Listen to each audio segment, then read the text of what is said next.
తెలుగు పదానికి జన్మదినం, ఇది జానపదానికి జానపదం. ఏడు స్వరాలే ఏడు కొండలై కలసిన కలియుగ విష్ణు పదం. అన్నమయ్య జననం, ఇది అన్నమయ్య జననం, ఇది అన్నమయ్య జననం.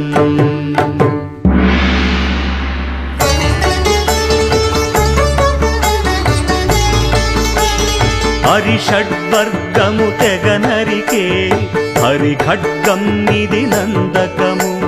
బ్రహ్మలోకమున బ్రహ్మా భారతి నాదాశీసులు పొందినదై.